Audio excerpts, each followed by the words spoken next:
nuestro octavo año de lectura en voz alta de los Decreta, nos acompañan tres personalidades que han suscitado, por su compromiso con las cosas leonesas, la admiración y el agradecimiento de amigos de los Decreta. Me refiero a Belén Molleda, Juan Prieto Gómez y Ana María Cauce, a las que luego entregaremos la terracota de Alfonso IX, insignia de nuestra asociación. Y dicho esto, quiero empezar hoy con unas palabras que no son mías, sino del gran escritor inglés Chesterton, escritas hace ahora casi 100 años. Dice así: permítaseme llamar la atención al mundo incrédulo hacia la existencia de un lugar llamado España. España ha sido campeona del progreso y de la libertad. La misma institución del Parlamento no vino de Simón de Montfort o de la Carta Magna, sino de España. Cuando el sistema feudal era casi uniforme en toda Europa, solamente España tenía una forma libre de feudalismo. En una palabra, España más bien ha estado a la cabeza de todos los demás países. Cuando se toma la historia de España en conjunto, se percibe a través de ella un espíritu cuyo verdadero y único nombre es libertad. Chesterton escribe España, pero bien podría decir León, la región española de León. Sería más justo y más apropiado. Estos Decreta fueron denominados por el historiador Sánchez Albornoz Carta Magna Leonesa, en alusión clara a la Carta Magna inglesa, y así fueron conocidos por el puñado de historiadores que en alguna ocasión, bien escasa por cierto, aludieron a ellos. En su día, para evitar cualquier sombra de sucursalismo, preferí denominarlos cuna del parlamentarismo, subrayando así su carácter de inaugurales, lo que finalmente ha sido reconocido por la UNESCO. Y mucho hemos ganado desde entonces, pues cuando empleé esa locución por vez primera, abundaban las muecas de incredulidad burlona, muecas que de algún modo han tomado forma en esa estatua reciente, la de la Plaza de Santo Martino, que dice ser nuestro rey. Si alguna estatua merece Alfonso IX, sería la de un rey legislador, la de un monarca adolescente leyendo en alta voz los Decreta que acaba de firmar. No son sus guerras, no son sus batallas, no son sus conquistas lo que hicieron de Alfonso un gran rey. Fue su innovación legisladora, su reconocimiento del pueblo como protagonista político en igualdad de condiciones con la aristocracia y el clero. Nuestro rey, con solo 16 años, tuvo que huir de León para escapar de las intrigas de su madrastra, que, apoyada, como no, por el partido castellanista y muy poderosos sectores de la Iglesia, se había propuesto arrebatarle el trono para dárselo a su hijo, hermanastro menor de nuestro Alfonso. En su fuga, un emisario le avisa de la muerte inesperada de su padre, el rey Fernando. Vuelve a León a uña de caballo, ¿y qué hace para consolidarse en el trono? ¿Pactar con la casi omnipotente Iglesia? ¿Con los magnates? ¿Con la aristocracia guerrera? No, pacta con el pueblo. Lo reúne en asamblea esos cibes electi de las ciudades del reino al lado de la aristocracia y el clero, y firma estos Decreta que, a decir del gran historiador Julio González, son una verdadera constitución. Y esto lo digo yo, son también una premonición de lo que se conocería siglos más tarde como derechos humanos. Y cabe preguntarse si nuestro joven príncipe podría haber actuado de esa manera de no existir en su pueblo, el pueblo leonés, una cultura de la libertad y del derecho que constituía una excepción notable en aquella Europa feudalizante y de cruzada, en aquella Europa del derecho de pernada. Cuando Joaquín Costa se propuso recoger todo el derecho constitucional español, Elías López Morán, el encargado de recopilar el leonés, exclamó admirado: si desaparecieran todas las leyes de España, seguirían los leoneses rigiéndose al amparo de sus costumbres. Esta es la verdad de nuestra historia. Por eso, no me fatiga llamar la atención una vez más sobre el equívoco que supone esa estatua que dice que representar a nuestro Alfonso IX en la figura de un guerrero, uno cualquiera, y no en la del joven legislador que marcó un hito en la historia de Occidente. Una vez más, hemos consentido, por activa o por pasiva, que se desvirtúe nuestra historia.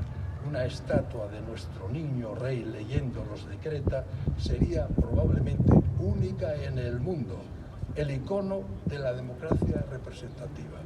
Gracias a todos por escucharme y por vuestra presencia.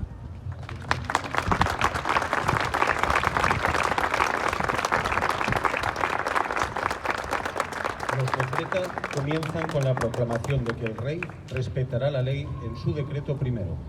Lee Rogelio Blanco. Preside el pendón real, el pendón de Baeza y el pendón de Velilla de la Reina. Rogelio, por aquí.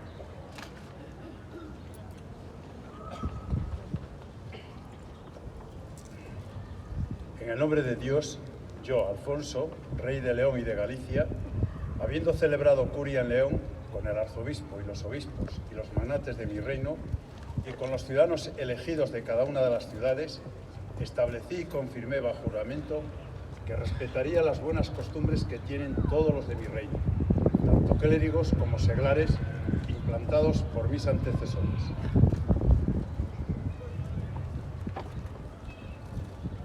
Lee Javier Callado. El segundo y el tercer decreto protegen a las personas de las falsas acusaciones y de las acusaciones sin pruebas. Segundo, dispuse y juré que si alguien hiciera o presentara ante mí acusación o denuncia de alguno, sin tardanza, daré a conocer al acusado lo que manifiesta el acusador. Y si éste no pudiere probar la acusación o denuncia que hizo, sufrirá la pena que debiera sufrir el acusado, siempre que la falsedad de tal acusación se hubiese puesto de manifiesto. Lee Cristina Fanjul.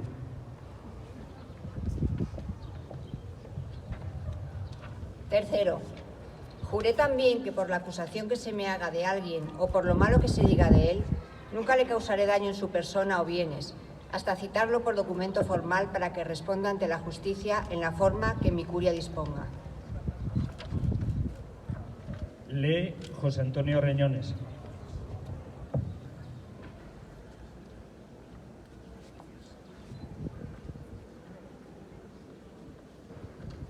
Y si la acusación no se probare, el que la hizo sufrirá la pena correspondiente y pagará, además, los gastos de viaje que por ello haya tenido que hacer el acusado. El cuarto decreto obliga al rey a consultar antes de declarar la guerra. Lee Gonzalo González Cayón.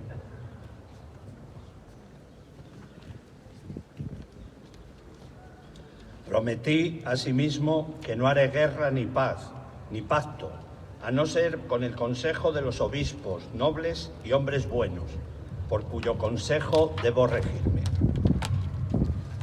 El quinto decreto protege la propiedad privada de los súbditos ante invasores y jueces. Lee Chema Sarmiento. Dispuse también que nadie de mi reino destruirá la casa ajena, ni ocupará y vendimiará las viñas, ni talará los árboles de otros. Y quien reciba tal agravio de alguien, que presente la queja ante mí, o ante el correspondiente señor de la tierra, o ante las autoridades judiciales nombradas por mí, o por el obispo, o por el señor de la tierra. Lee Tomás Álvarez.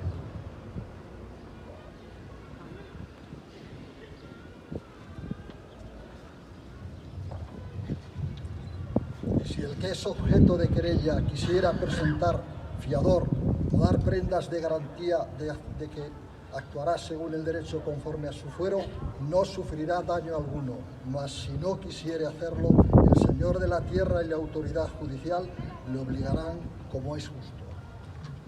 Lee Martín Manceñido.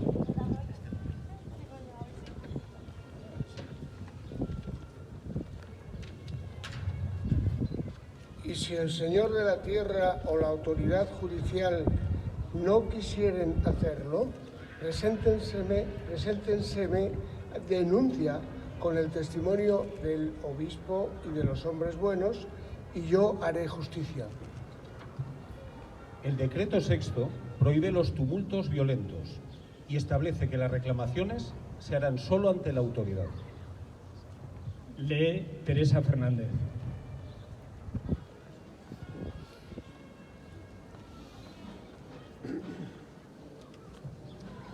Prohíbo también firmemente que en mi reino se lleven a cabo reuniones tumultuarias y violentas para pedir, porque la justicia ante mí debe demandarse conforme se ha expuesto más arriba. Lee Antonio Barreñada.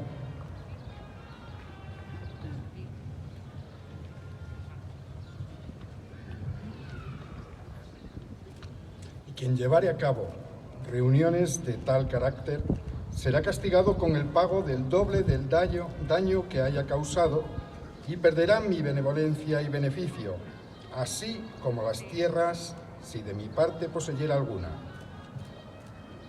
Los decretos séptimo y octavo prohíben tomarse la justicia por mano propia, pues son los jueces y el rey quienes habían de juzgar. Lee Marcelino Nino Fernández.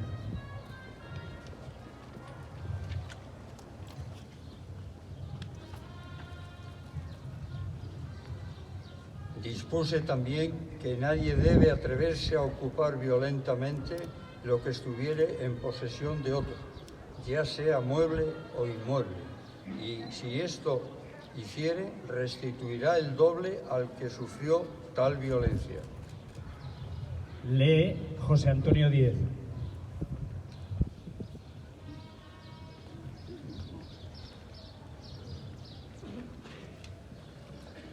Dispuse también que nadie podrá tomar en prenda libremente algo como garantía de una deuda o como restitución de un daño recibido, a no ser por medio de las autoridades judiciales o los alcaldes por mí nombrados.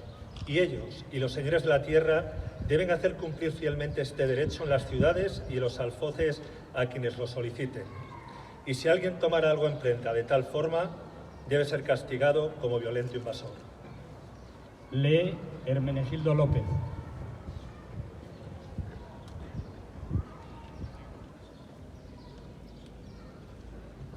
Será castigado del mismo modo quien tomare en prenda, sin intervención de las autoridades judiciales y de los alcaldes, vacas o bueyes destinados a la labranza, o lo que el labrador tuviese consigo en el campo, o en la propia persona del labrador.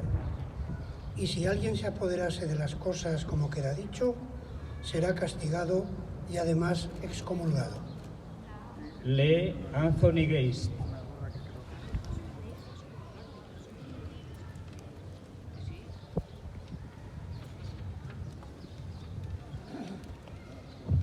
Y quien, para evitar dicha pena, negare haber actuado con violencia, deberá presentar fiador de acuerdo con el fuero y las antiguas costumbres de su tierra.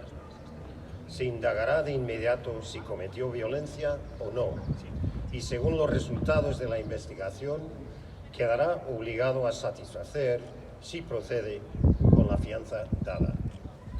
Lee Iliana Cerdeira.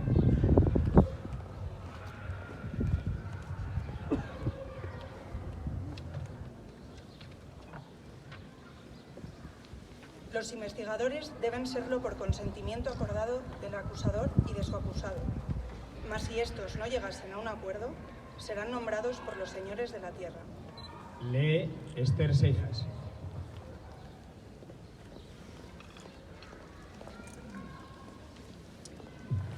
Y si pusieran para hacer la pesquisa, por consentimiento de los hombres citados, a las autoridades judiciales y a los alcaldes, o a los señores de la tierra, los tales deben tener sellos reales, por medio de los cuales citarán a los hombres para que acudan a responder a las demandas de sus querellantes, y por medio de tales sellos me darán testimonio a mí de si las quejas de los hombres son verdaderas o no. El decreto 9 establece las obligaciones de los jueces y las multas que ellos mismos recibirán si no las cumplen. Lee Carlos González.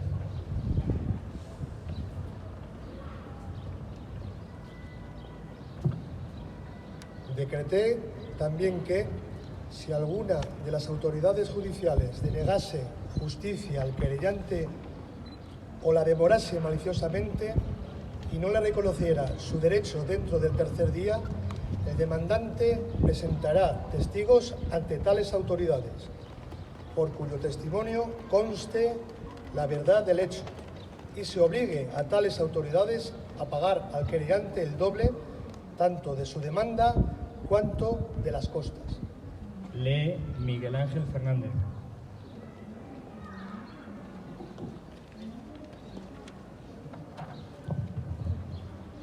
Y si todas las autoridades judiciales de aquella tierra negaren la justicia al demandante, éste tomará testigos entre hombres buenos, por los cuales se demuestre y se den prendas sin responsabilidad en lugar de las autoridades judiciales y de los alcaldes, tanto por la demanda cuanto por las costas, para que tales autoridades judiciales y alcaldes les satisfagan el doble y paguen también doblado el daño que pudiera haber resultado. El decreto 10 protege el trabajo de los jueces. Lee Juan Miguel Alonso Vega.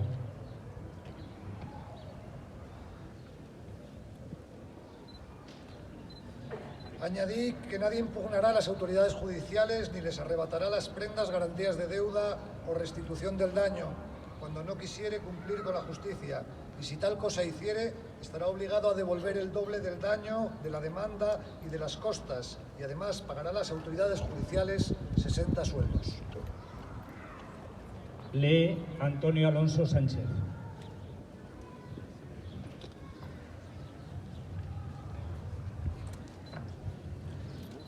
Y si alguna de tales autoridades requiriera a sus subordinados para hacer justicia y estos negasen ayudarlo, serán castigados con la pena antedicha y además pagarán al señor de la tierra y a las autoridades 100 maravedís.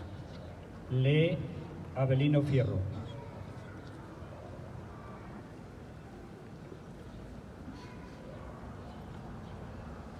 Y si el reo o deudor no quisiera disponer de medios para pagar al demandante, las autoridades judiciales y los alcaldes se incautarán sin responsabilidad de su persona y de cuantos bienes tuviera, y lo entregarán con todos sus bienes al demandante. Y si les fuese necesario, lo custodiarán bajo su protección, y si alguno lo arrebatase por la fuerza, será castigado como invasor violento. Lee Alfonso García.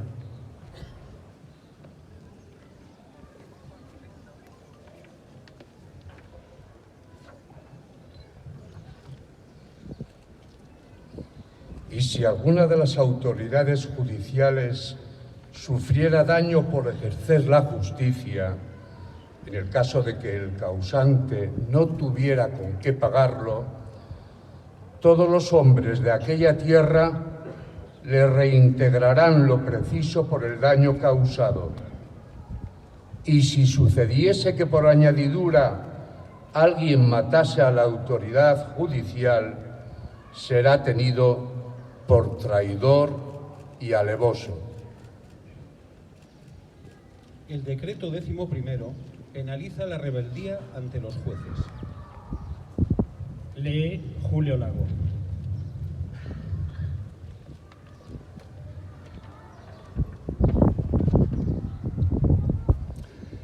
Dispuse también que si alguno fuese citado por el sello de las autoridades judiciales y se negara a presentarse ante ellas para su dictamen, probado que fuera esto por hombres buenos, será multado con 60 sueldos.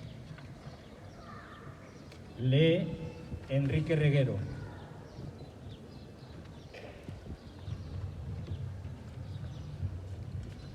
Y si alguno fuera acusado de robo o de otro hecho ilícito, y el acusador lo citase ante hombres buenos, a fin de que se presente a responder ante la justicia y se negase a venir en un plazo de 9 días, una vez se pruebe que ha sido citado, será considerado malhechor. Lee José María Fernández Jimeno.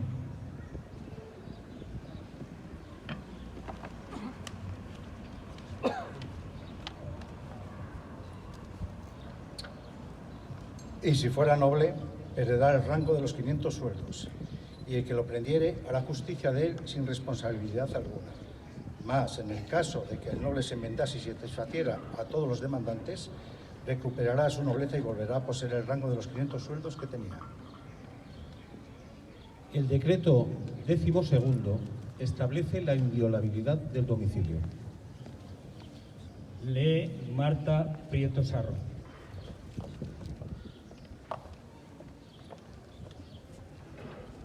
Juré también que nadie, ni siquiera mi autoridad, podrá entrar por la fuerza en casa de otro, ni hacerle daño en ella o en sus bienes. Y si así ocurriese, se pagará al dueño de la casa el doble del valor de lo dañado, y además al señor de la tierra 9 veces el daño causado, si no se prometiera cumplir aquella satisfacción. Lee Andrés Fernández.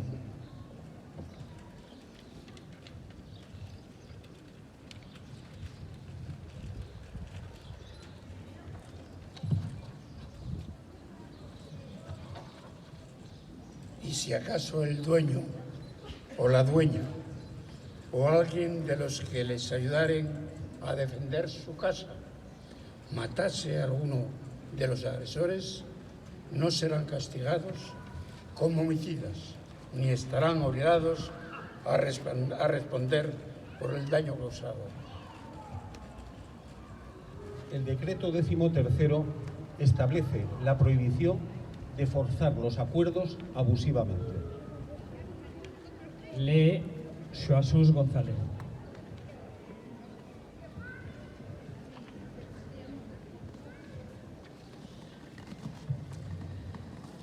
Y establecí que si alguno quisiere ajustar un agravio directamente con alguna persona y el agraviado no lo aceptase, no podrá hacerle daño alguno, y si lo hiciera, pagará el doble, y si además lo matare, será declarado alevoso. El decreto 14º establece que la justicia es única en toda la corona. Lee Emilio Cancedo.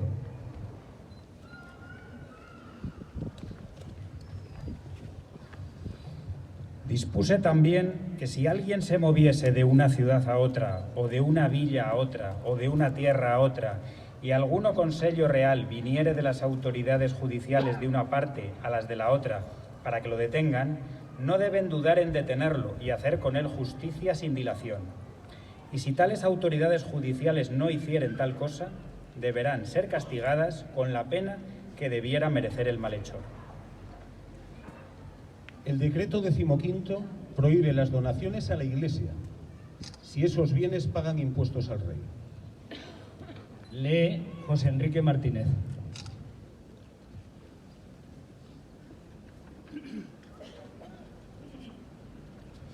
Prohíbo además que nadie que posea bienes por los que me paga foro los entregue a ningún establecimiento eclesiástico.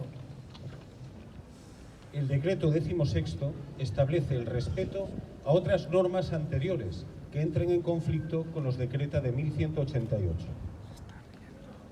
Lee Isabel Cantón.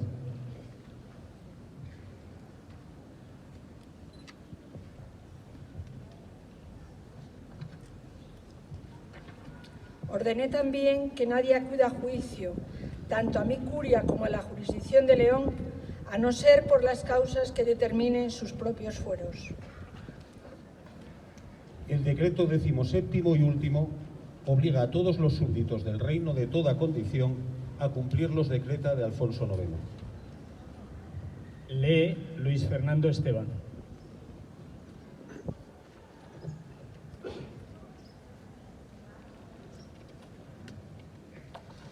Todos los obispos, los caballeros y los ciudadanos confirmaron con juramento ser fieles a mi consejo, a fin de mantener la justicia y conservar la paz de mi reino.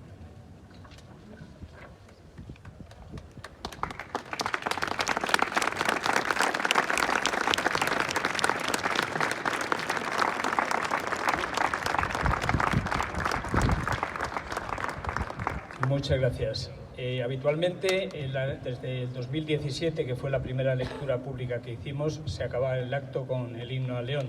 Pero hoy, como es un día absolutamente excepcional, porque vamos a proceder a otorgar los premios a las 3 personalidades que se le ha otorgado a los amigos de los de Creta, cuando Antonio Barreñada, que es de la asociación, leerá en qué consisten los premios, los pendones vendrán por la calle Sacramento a dar realce al acto de la entrega de premios.